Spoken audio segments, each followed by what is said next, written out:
هنتكلم فيها عن خرائط الأمم المتحدة اللي مش موجود فيها حلايب وشلاتين ضمن الحدود المصرية، ومعتبرينها ضمن الحدود السودانية.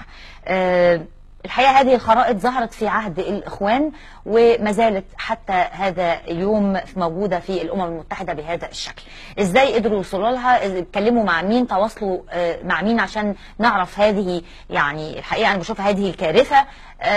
نعرف من الكاتب الصحفي محمد فوزي عن تفاصيل هذا الموضوع. أهلا بك يا فندم. أهلا وسهلا بحضرتك. كلمنا يعني إزاي توصلت لهذا الموضوع؟ تواصلت مع مين؟ يعني احكي لنا.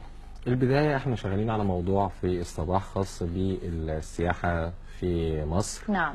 وبنشوف ليه وزارات الخارجية في العالم واخدة موقف ضد السياحة في مصر. فبالصدفة الخريطة من ضمن الخرائط نعم كانت الخريطة بتاعت الخارجية البريطانية. بالصدفة تماما ببص في الخريطة في الحدود الجنوبية بتاعتنا زي ما اتعودنا عليها خط مستقيم. نعم. لقيت ان الحدود الجنوبية بتاعتنا حلايب وشلاتين مش جزء من مصر. نعم.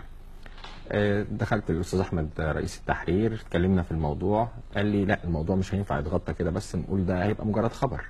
لازم ناخد خطوات ورا الموضوع. حاول تتواصل مع الناس دي، تعرف ليه الخرائط دي كده، وشوف اذا كان في خرائط اخرى بنفس الشكل. اكتشفنا ان الخريطه خاصه برضو بالخارجيه الامريكيه، نفس الخريطه بتضع حلايب وشلاتين جزء من مصر. نعم. تمام. اللي هي جزء من مصر كجزء من السودان. نعم. بينما الخرائط الخاصه بالسودان بتضع حلايب وشلاتين كجزء من السودان. نعم. يعني موجوده في الخريطه ان حلايب وشلاتين ضمن حدود السودانيه. ضمن الحدود السودانيه، محسوم الامر يعني. المساله محسومه وواضحه تماما. نعم. الخرائط موجوده. ما احنا اكيد هنستعرض الخرائط يا جماعه واحنا بنتكلم لو تسمحوا. اتفضل. تواصلت مع السفارتين هنا في مصر، رفضوا تماما ان هم يدلوا اي تصريح عن الموضوع. نعم. نهائيا. نعم. تواصلت مع الخارجيه الامريكيه. فكان الرد مقتضب تماما ان احنا خرائطنا سليمه ما فيهاش اخطاء. وان ده مش دورك انك تتكلم معانا. الخبر يا فندم معانا على الشاشه. تمام. ودورك تتكلم مع الخارجيه عندك، والخارجيه هي اللي تخاطبنا، انت ما تخاطبناش في حاجه زي كده. نعم. كمواطن. بينما تواصلت مع الخارجيه البريطانيه وكان الامر ايسر بكتير جدا، وكانوا يعني متعاونين اكتر. وصلت ان انا قدرت اكلم شخص مسؤول داخل الخارجيه البريطانيه، هو مسؤول في مكتب سكرتير الدوله لشؤون الخارجيه والكومنولث في بريطانيا. نعم.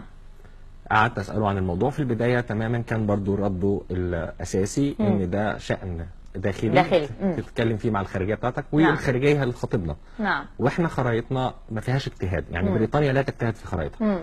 فنقاش بعد نقاش فهو بدأ يطرح بعض الخريطة يا فندم.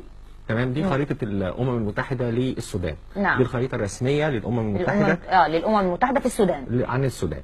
الخريطة هنا مبينة فوق الحدود الشمالية، لو بصينا عليها هنكتشف إن الجزء الشمالي إقليم جزء مثلث حلايب وشلاتين محطوط كجزء من الحدود السودانية طبقا للدعاوى السودانية أو الادعاء الكاذب للسودان. وإن مثلث بارتادوجا اللي هو جنبه على طول مباشرة اللي هو الجنوب بالخط 22 كجزء من الحدود المصرية، وده برضو ادعاء كاذب مصر بتنفي علاقتها بهذا المثلث. نعم. هذه الخرائط يا فندم منذ زيارة محمد مرسي لحلايب وشلاتين فترة اللي هو كان في أثناء حكمه، وسافر في الوقت ده، وقيل إنه إن الرئيس محمد مرسي في هذا الوقت تعهد بتسليم حلايب وشلاتين، وبعد كده رجع يعني كذبوا ده لتهدئة الرأي العام. هي دي حقيقة، بس بشكل أوضح الخرائط ديت من 2012. من 2012. من 2012.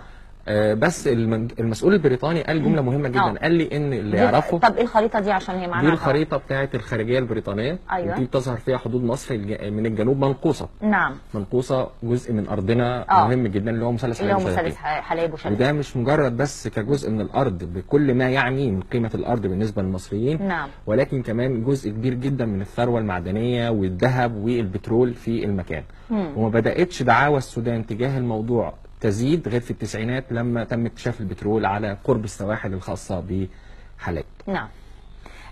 طيب لما في خريطه اخرى هي معانا، دي خريطه السودان الحاليه. نعم. طبعا تظهر فيها ان السودان هي شمال السودان فقط، وبيظهر فيها حلايب كجزء من السودان. دي الخريطه بتاعت الخارجيه الامريكيه. طب معلش يعني برضه ما تاخذنيش في هذا السؤال لانه ممكن يجي في مخ اي حد بيتفرج علينا. ايه اللي ياكد لي ان دي خرائط الامم المتحده؟ زي ما نشرنا في الخبر والخرائط موجوده. كل الخرائط الخاصه بالامم المتحده لها رقم كود. نعم.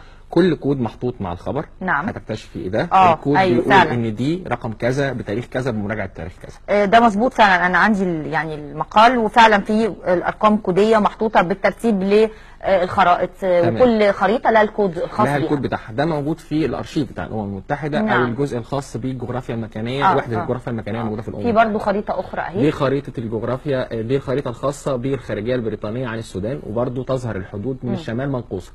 طيب هذه التصريحات الخاصة بالدولة السودانية، احنا كالخارجية المصرية والدولة المصرية تعاملت مع هذا الموضوع ازاي؟ ويعني ما حصلش مثلا بينهم مناشدة من الخارجية المصرية للخارجية السودانية فيما يخص هذا الموضوع، وايه اللي حصل فيه؟ لان ده كده يعني هذا اعتراف من الامم المتحدة ان حلايب وشلاتين ضمن حدود الدولة السودانية. للاسف.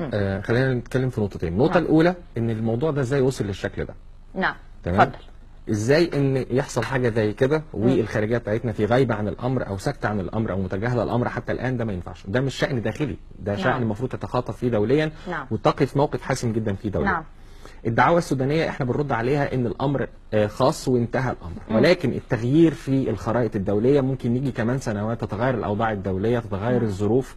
السودان يكتسب بعض القبول الدولي، فممكن في الوقت ده يحصل دعاوى دوليه ضدنا. والسودان طول الوقت بيزق فكره ان احنا نلجأ للتحكيم الدولي. واضح ان هو عامل حسابه كويس، بينما احنا مش عاملين حسابنا.